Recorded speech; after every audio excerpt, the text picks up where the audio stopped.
नमस्कार, times of Swaraj में आप सबों का स्वागत है और मैं हूं संतोष सिंह।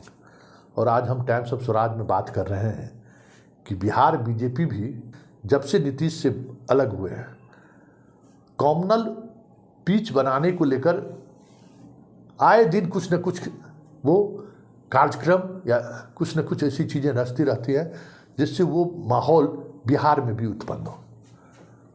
पूर्णिया इसके लिए सबसे फर्टाइल जगह है बिहार में, किशनगंज से सटा हुआ इलाका है।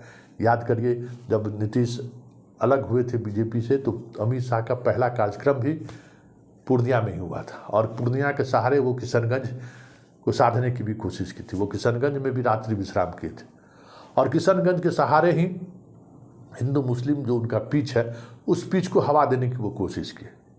लेकिन बिहार में वो हवा 24 से 48 घंटे में ही निकल जा रही है, ये देखने को मिल रहा है। बाद के दिनों में बिहार शरीफ और सासाराम में भी रामनवमी के जुलूस के दौरान विवाद हुआ, काफ़ी कुछ चीज़ें सामने आई, कार्रवाई भी हुई, लेकिन वो हवा भी ज़्यादा दिनों तक खींच नहीं सका। नेपाल के रास्ते एक अलग तरह के जो राम मंदिर के निर्माण के लिए जो पहाड़ से काट करके जो पत्थर ले जाया गया वो भी उस रास्ते से गुजारा गया। कई तरह के माहौल बनाने की कोशिश हुई। फिर बाबा लोग जो आ रहे हैं बिहार में देख ही रहे हैं, उन बाबा के सहारे भी उसी नैरेटिव को साधने की कोशिश में बीजेपी बिहार में लगी हुई है लगातार। और आज पूर्णिया में जिस अंदाज में सम्राट चौधरी ने अपनी बात रखा है, तो आप कह सकते हैं कि वो खुलकर जो बीजेपी का एजेंडा रहा है, अन्य राज्यों में रहा है, उस एजेंडे को बड़ी ही मजबूती के साथ खुलकर पहली बार बीजेपी के किसी नेता ने रखा है। ज़रा सुनिए सम्राट चौधरी किस तरीके से लोगों को कह रहे हैं कि पूर्णिया में सुरक्षित रहना है या सीमांचल में सुरक्षित रहना है तो बीजेपी की सरकार केंद्र में भी रहे और राज्य में भी रहे, ये काफ़ी जरूरी है। ज़रा सुनिए क्या कह रहे हैं सम्राट चौधरी। पूरे सीमांचल में आप चाहते हो कि शांति बहाल हो, चुन चुन कर बांग्लादेशी को बिहार से बाहर करना। भाजपा की सरकार लाइए, मैं गारंटी देता हूं एक बांग्लादेशी नहीं टिकेगा, एक आतंकवादी नहीं टिकेगा।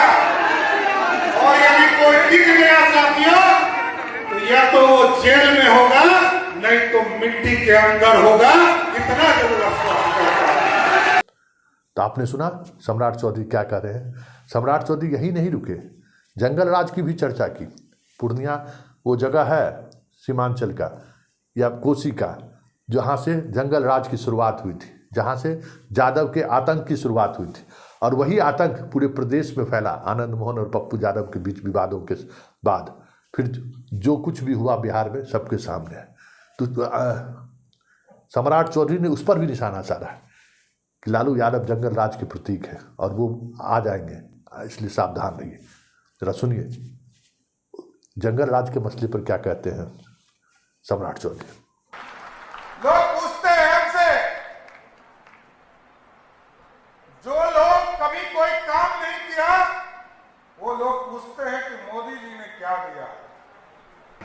लालू प्रसाद जी ने बिहार में गुंडा राज स्थापित किया और यदि इस पूरे सीमांचल में आप चाहते हो कि शांति बहाल हो, चुन चुन कर बांग्लादेशी को बिहार से बाहर करना।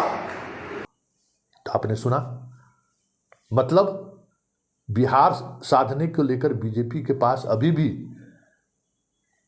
25 वर्ष पहले जो एजेंडा था, मतलब 95 से जिस एजेंडे पर बीजेपी काम कर रही है, जंगल राज और मुस्लिम तुष्टीकरण, आज भी बीजेपी वहीं टिका हुआ है, वहीं पर ठहर सा गया है कि उसी के सहारे बिहार को वो साधना चाहते हैं। देखिए आगे आगे होता है क्या, लेकिन इतना तय है अगर इस आधार पर बिहार को साधना रहता, मतलब बिहार को साधने में बीजेपी कामयाब होती तो कब की बीजेपी बिहार में सत्ता में जमा ली होती।